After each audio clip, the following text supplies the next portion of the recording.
The Great Hall of the Aurelian Star Compact was built to remind everyone who truly mattered in the galaxy. The ceiling stretched so high it faded into soft blue light, supported by crystal pillars grown rather than constructed. Every surface reflected status. Every color carried meaning. This was where victories were announced, treaties signed, and history quietly rewritten. Princess Kalira stood at the center of it all. She wore the ceremonial white of the royal line, threads woven with symbols of unity and survival. To the crowd, she looked calm and graceful, the perfect image of a future ruler. To those who knew her well, there was tension in her shoulders, a tightness around her eyes that had nothing to do with the formal event. Today marked 10 years since the end of the devouring war. 10 years since the galaxy almost burned. Representatives from dozens of species filled the hall, seated in curved tiers that surrounded the central platform. Admirals, scholars, politicians, and observers whispered among themselves, their voices blending into a low hum. Drones floated silently overhead, recording everything for the archives and for public broadcast across thousands of worlds. Humans were present too. They sat far from the center, in a modest section reserved for minor allies. No banners marked their presence. No historical symbols followed them. Most of the galaxy still saw humans as clever newcomers who arrived late to interstellar history, useful in small numbers, brave, perhaps, but not important. Princess Kalira had repeated that belief many times herself, until the war. A ceremonial voice echoed through the hall, announcing the beginning of the commemoration.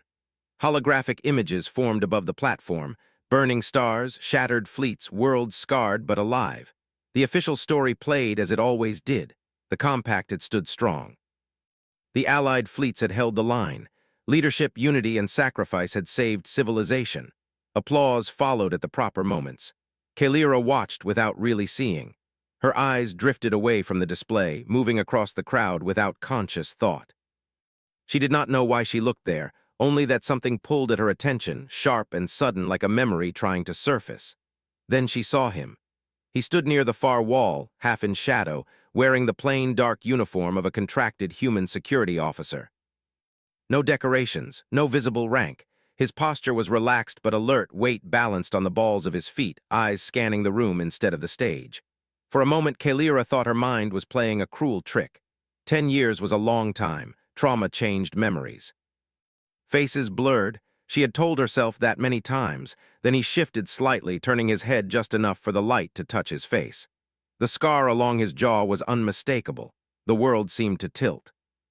Her breath caught sharp and sudden, and her heart began to pound so loudly she was certain the microphones would pick it up. The sounds of the hall faded into a distant echo. The images above the platform froze in her vision. It was him, the human, the one who should not exist. The one no record mentioned. Her hands trembled before she could stop them. 10 years ago, during the collapse of the Eastern Front, her diplomatic cruiser had been ambushed.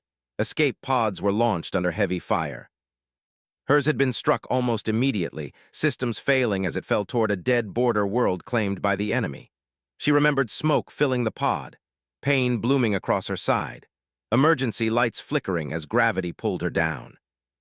She remembered thinking, very calmly, that she was going to die on an unnamed world, far from her people, her title meaningless. Then the pod had cracked open. She had woken to red skies and ash-covered ground, half buried in wreckage. Her injuries had been severe. She could barely move. Enemy patrols had been sweeping the area. Capture would have meant more than death. It would have meant the end of the compact itself. That was when the human appeared. He had not bowed. He had not asked her name or rank. He had simply crouched beside her, scanned her wounds, and said, "You're gonna live. Stay quiet." He had carried her for days through ruined cities and toxic storms.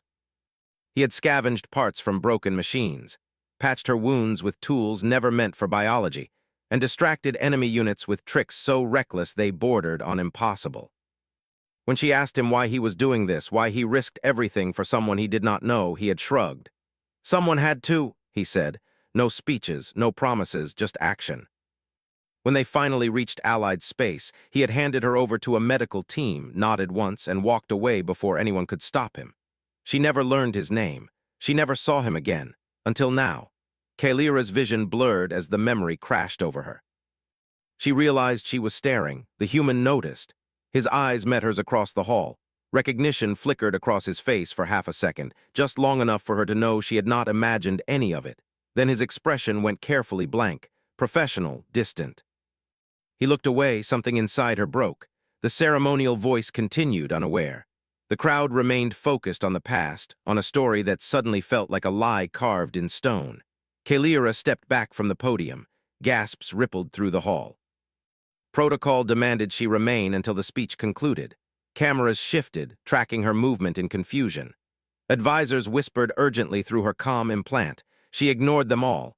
Her feet carried her forward down the steps, across the polished floor. Each step felt unreal, like walking through a dream she feared would vanish if she moved too quickly. The human noticed her approach immediately. His posture changed, tension running through him. He glanced toward his commanding officer, who looked just as confused as everyone else. Kalira stopped in front of him. They stood an arm's length apart. Up close, he looked older. Lines marked his face. The scar was deeper than she remembered. His eyes were tired in a way no ceremony could hide. For a long moment, neither of them spoke. The entire hall watched in stunned silence. "You're alive," Kalira said softly. He swallowed. "Seems that way." Her throat tightened. "You left." He gave a faint, almost apologetic smile. "That was the idea." She laughed then, a short, breathless sound that carried far in the quiet hall. It shocked even her. Tears followed, uninvited, streaking down her face in front of the galaxy. The human looked uncomfortable. "Princess, you really shouldn't." She reached out and placed a hand on his arm. The gesture sent a visible shock through the assembled leaders. "I have waited 10 years to say this," she said, her voice steady despite the storm inside her. "You saved my life." His jaw tightened. "I did my job." "You did far more than that," she replied. Murmurs erupted around them. The ceremonial program dissolved into chaos as officials scrambled to regain control. Security drones hovered uncertainly, unsure whether to intervene. Kalira turned, still holding the human's arm, and faced the assembly. Her voice carried without effort. "You celebrate survival," she said. "You celebrate strategy and unity and leadership, but the truth you honor today is incomplete." Admirals shifted uncomfortably. Politicians exchanged sharp looks.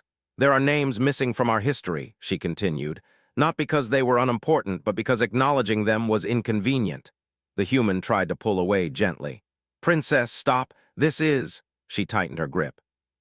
"No," she said quietly, "this is exactly what it is." She looked back at him, eyes fierce now. "You once told me someone had to act. Today, that someone is me." She faced the crowd again. "This human," she said, "found me broken and alone on an enemy world. He did not know who I was. He did not ask. He protected me anyway." Shock rippled through the hall like a physical force. "He fought without orders. He adapted when our doctrines failed. He survived when probability said he should not." The holograms above flickered, frozen mid-image of celebrated fleets. And he was not the only one. Kalira lifted her chin.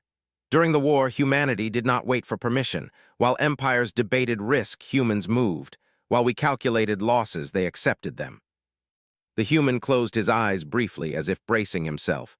"You call them reckless," she said. "You call them young. You call them unprepared." Her voice hardened. "But when everything we built began to fall apart, humans stepped into the cracks and held the galaxy together with bare hands." Silence fell, heavy and absolute. "This war," Kalira said, "was not won the way we tell it." Her gaze swept across the stunned faces of the most powerful beings in known space.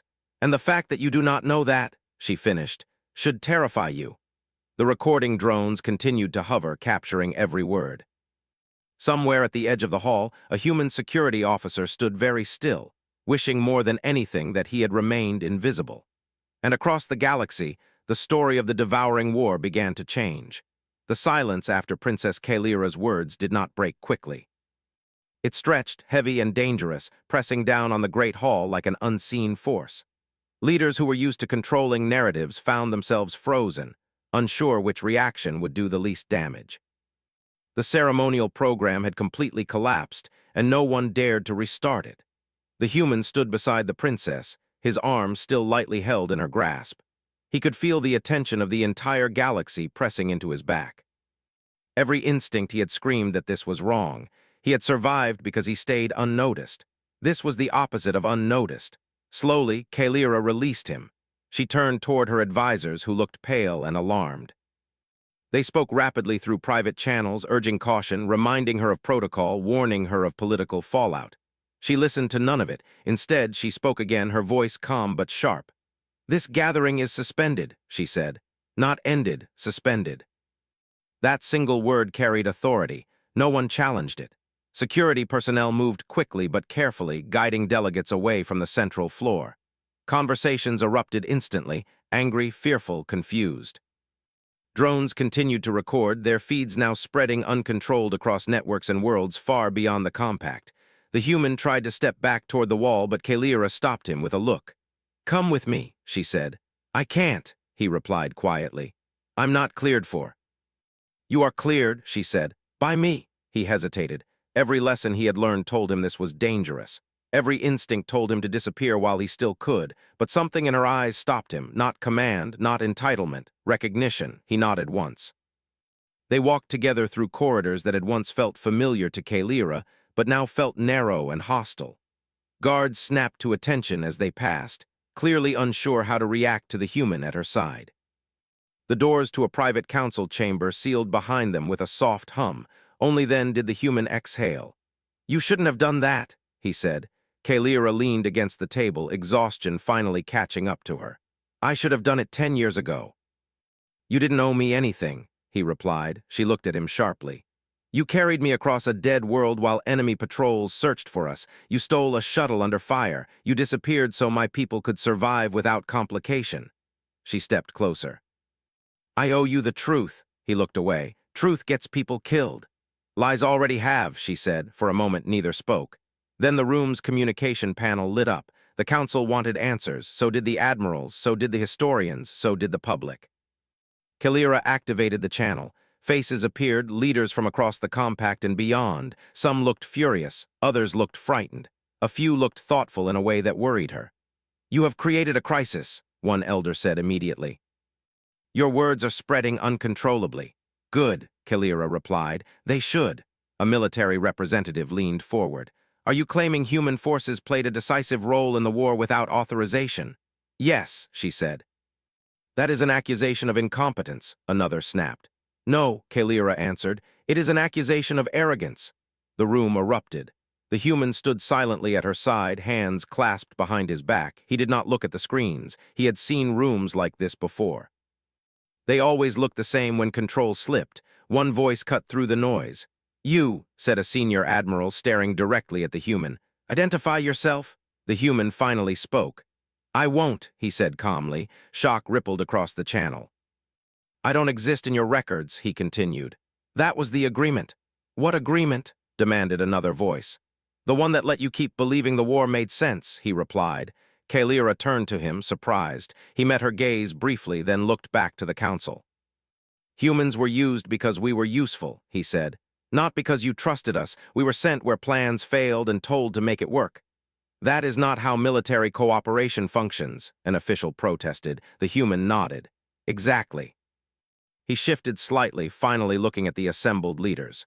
"You want names," he said. "You want units and ranks and reports. You won't get them, not because they don't exist, but because they were never meant to." The room fell quiet again. Kalira felt something change. The fear in the air was shifting.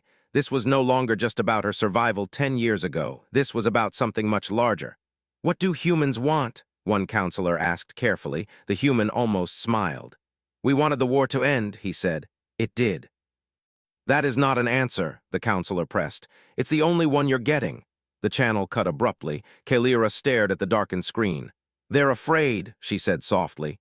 "They should be," the human replied.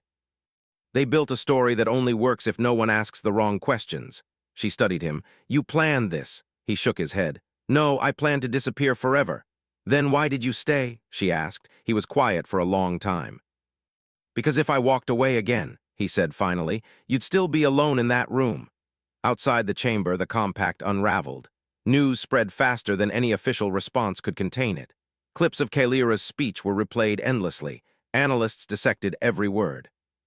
Old battle footage resurfaced, now examined with fresh eyes. Patterns began to emerge that had been ignored or dismissed. Human involvement appeared everywhere. Unexplained delays in enemy offensives. Sudden collapses of command structures. Battles that should have been lost but weren't, saved by unpredictable tactics no established doctrine recognized. Historians panicked. Admirals denied. The public asked questions no one had prepared to answer. And humanity, across its scattered worlds, watched in silence. They did not celebrate. They did not demand recognition. They waited. Back in the chamber, Kalira activated a private feed. A human representative appeared, older, composed, eyes sharp with experience. He did not look surprised. "We knew this day might come," he said. Kalira inclined her head. "I didn't know how else to do it." "You did exactly what humans do," he replied. "You acted when the moment came." She glanced at the human beside her. "They want answers." "They always do," the representative said. "They won't like them." "What happens now?" she asked. The representative's gaze hardened. "Now the galaxy has to decide whether it wants comforting myths," he said, "or the truth about who survives when everything breaks." The channel closed. Kalira leaned back, suddenly feeling very tired. "I didn't mean to start a war," she said quietly. The human shook his head. "You didn't." "Then what did I start?" He looked at the sealed doors, at the walls that had once symbolized certainty. "A reckoning," he said. Somewhere far beyond the hall, sensors detected strange movements at the edges of known space. Signals that didn't match any known pattern, threats that no empire had yet noticed. And humanity began to prepare, not because they were asked, but because someone always had to. The galaxy did not sleep after the princess spoke. Across thousands of worlds, the same images replayed again and again. Princess Kalira standing beside an unnamed human, her voice steady. Her words sharp enough to cut through decades of comfort. Every network argued over the same question. Why did no one know? Emergency councils were formed within hours. Military archives were reopened under pressure. Files long marked as incomplete or irrelevant were pulled back into the light. The more they searched, the more uncomfortable the truth became. Human signatures were everywhere, not in command chains, not in official victories, but in the gaps. In moments where plans failed and something unexpected happened instead. A supply line that should have collapsed but did not. An enemy fleet that hesitated at the wrong moment. A planetary shield repaired using parts that should never have worked together. Patterns began to form, and patterns frightened people. Inside the compact, fear turned quickly into politics. Some leaders demanded humanity be restrained. Others demanded control. A few, the quietest ones, suggested preparation instead. Princess Kalira watched it all unfold from a fortified residence, surrounded by advisors who no longer tried to hide their worry. Her days blurred into briefings and arguments. Every choice felt like it could tip the galaxy one way or another. The human stayed nearby. He was offered protection, rank, status. He refused all of it. He slept little. When he wasn't questioned, he observed, listened, waited. One evening, Kalira found him standing by a viewport, watching ships move through the station's traffic lanes. "You don't trust any of this," she said. "I trust movement," he replied. "Not promises," she joined him. "They're trying to understand you."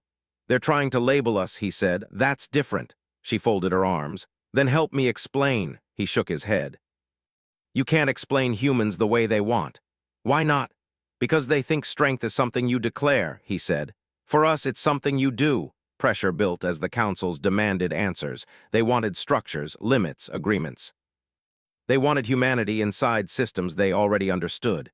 Humanity did not respond. There were no mass statements, no grand speeches, only quiet coordination across human space. Fleets were repositioned without announcement.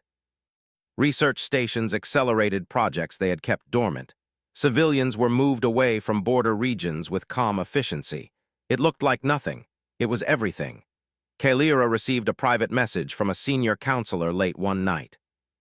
The request was simple and dangerous. Bring the human. She knew what that meant. The council chamber felt colder than before. The lights were dimmer. Fewer faces appeared on the screens, but the ones that did were powerful.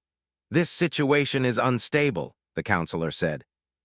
"Human unpredictability threatens galactic balance." The human stood beside Kalira, expression neutral. "You fear what you cannot control," Kalira replied. "We fear what refuses to be controlled," another voice corrected. They turned to the human. "You will explain humanity's intentions." He took a breath. "We don't have intentions the way you mean." "That is unacceptable," someone snapped. He nodded. "That's what everyone says before things fall apart." Silence followed. "You think you're superior," an admiral accused. No, the human said calmly. We think we're adaptable. That is the same thing, the admiral said. The human looked at Kalira briefly, then back to the council. When the war started, he said, we weren't ready, we knew it, we didn't pretend otherwise. Images appeared early human ships, crude compared to others, loss reports, casualty numbers. We learned fast, he continued, because we had to. You learned at our expense, a counselor said bitterly. We learned while you waited, the human replied. There's a difference. The room erupted again. Kalira raised her hand. Enough, she looked directly at the council. You keep asking what humans want. I think you're asking the wrong question. Oh, one voice said. You should be asking what happens when they stop helping. The silence that followed was not angry. It was afraid. Far beyond the compact, something ancient stirred. Human long-range sensors had picked it up weeks ago. Not ships, not signals. Absence. Regions of space where stars dimmed for no clear reason. Where probes vanished without debris. Human analysts did not argue over what it was. They argued over timelines. Kalira learned the truth in a quiet room from the human representative who had warned her before.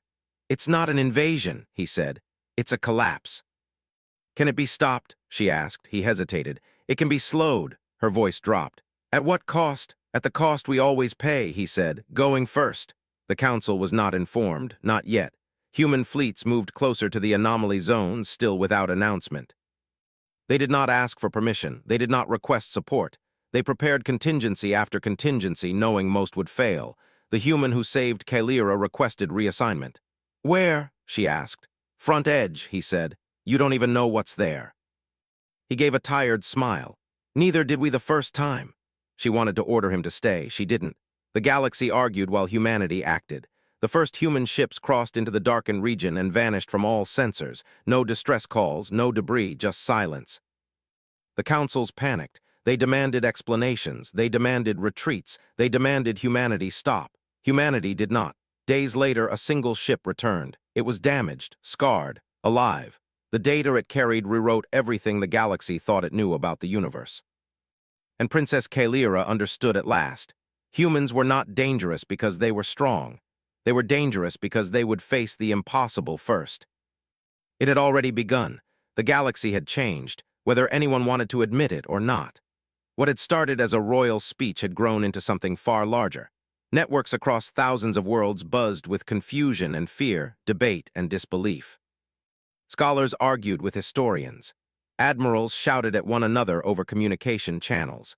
Diplomats called emergency meetings that dissolved into shouting matches. Every official narrative was being rewritten, and no one had a complete version of the truth. Princess Kalira watched all of it unfold from the central command of the Compact's primary station. She did not speak to anyone unless she had to. She did not sit unless exhaustion forced her to. The human who had saved her 10 years ago moved alongside her, silent and observant as always. She sometimes caught him staring at the viewport, as if reading the stars themselves. He had returned from the edge of the anomaly zones with stories that no official report could contain, and yet he did not tell them willingly. The fleets are ready, he said quietly, breaking the silence one morning. Kalira turned to him. Ready for what? Everything, he replied. Whatever comes next. She frowned. You're moving too fast, you can't just act without approval. He shook his head. Approval doesn't make action faster, it only slows it down. You learned that 10 years ago. She said nothing. She had learned it too. But even so, watching humanity operate was frightening. The human representative had no rank, no title, no reason the galaxy would recognize him. And yet, wherever he moved, decisions happened, fleets rearranged, supply lines shifted, research priorities changed. Not because of orders, but because someone had the knowledge, the instinct, and the courage to do what no one else could. Kalira remembered that night on the ash-covered planet, the night he had carried her through enemy lines. How he had moved without hesitation, how every choice had been deadly and yet perfect.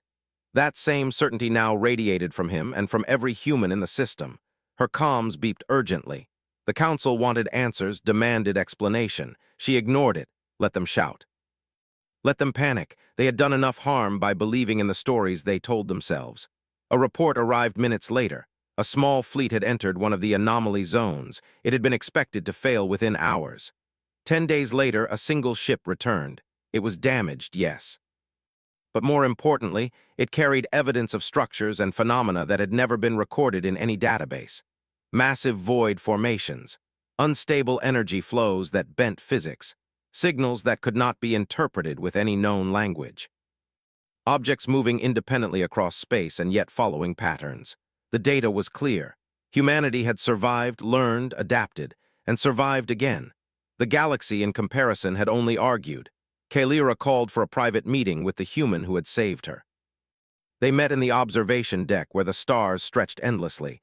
The anomaly zones lay beyond the edge of known space, glowing faintly even from this distance. "You understand now," she said softly, "why everyone fears you." He did not turn. "I don't think they should fear us. They don't understand your actions. They don't understand the consequences of failure or the cost of waiting.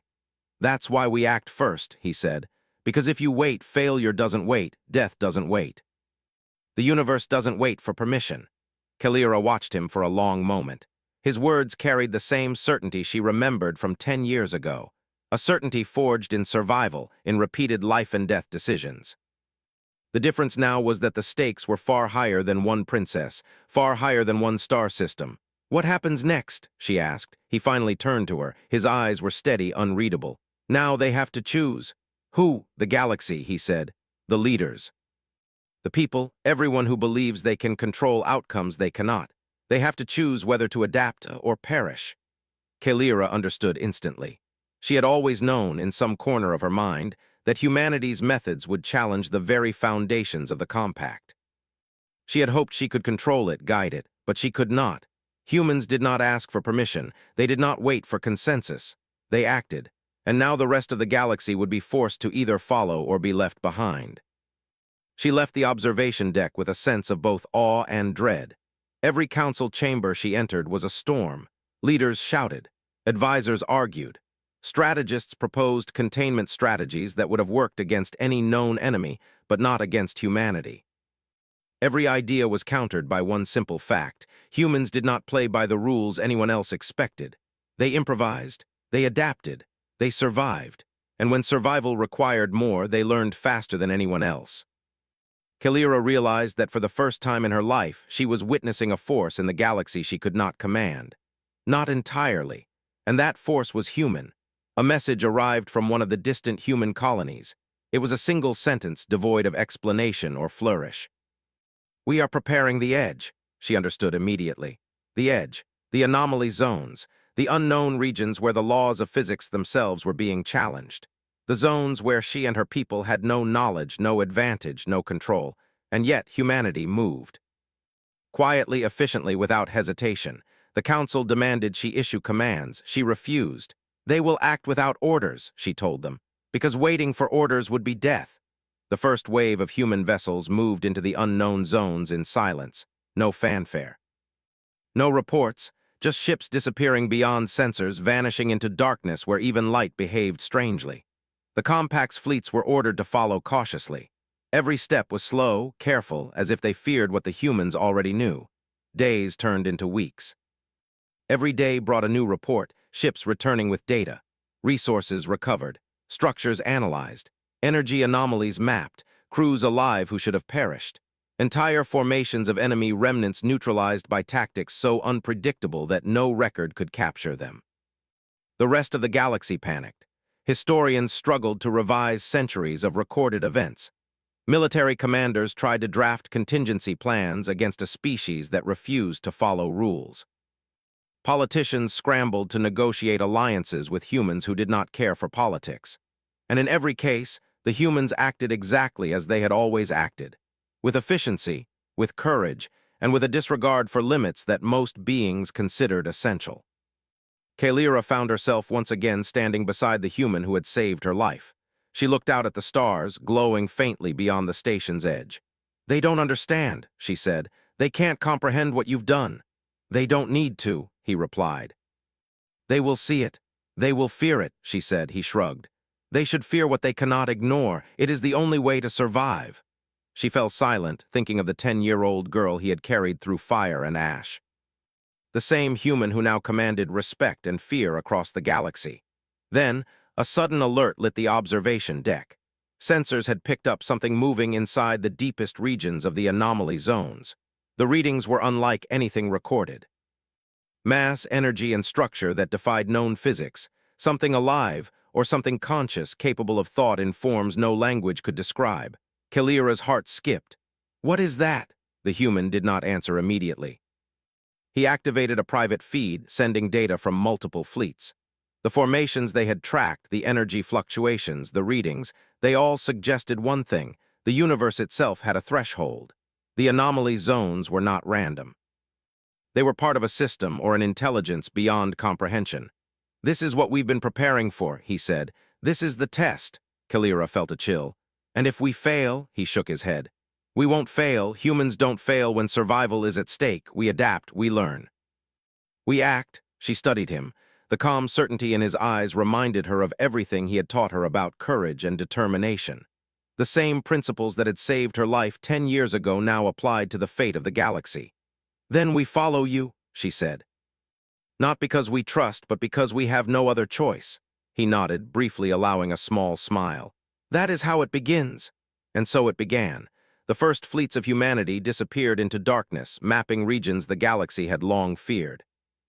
They returned, bringing knowledge and power no one else could wield. The rest of the compact watched in awe, fear, and helpless admiration. Other species demanded explanations, tried to negotiate, tried to control. Every attempt failed. Humans acted alone, efficiently, and without question. Kalira finally understood the truth. Humans were not leaders in the way empires imagined leadership. They were survival incarnate. They did not wait for consensus. They did not hesitate for protocol. They did not surrender to fear. And when they acted, the universe itself seemed to bend around their will. Messages began to arrive from distant systems, from species that had long considered humanity insignificant. They reported impossible feats. Entire fleets preserved by a single human tactic, energy anomalies stabilized, systems restored that no one believed could survive, knowledge recovered from the void. The rest of the galaxy began to realize the magnitude of what they were witnessing. Humanity did not seek glory. They did not seek power. They did not seek recognition. They acted because someone always had to act. And when the galaxy realized the cost of inaction, it finally understood that humans were not just another species. Humans were the variable that could not be ignored.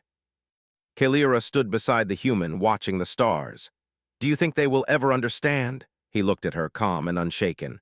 "They don't need to understand. They only need to survive." A pause followed, filled only by the quiet hum of the station and the distant movement of human fleets beyond the edge of known space. Then he spoke again. "And if they fail, we will still be ready." Kalira swallowed hard. The galaxy trembled on the edge of unknown forces, but she had never felt more certain of anything in her life. Humans would face the impossible. They would survive. And they would teach the rest of the galaxy, whether it liked it or not, that survival belonged to those who dared to act first, act fast, and act without fear. The princess looked out at the stars one last time.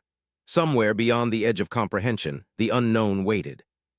Humanity moved toward it, and the galaxy would never be the same again.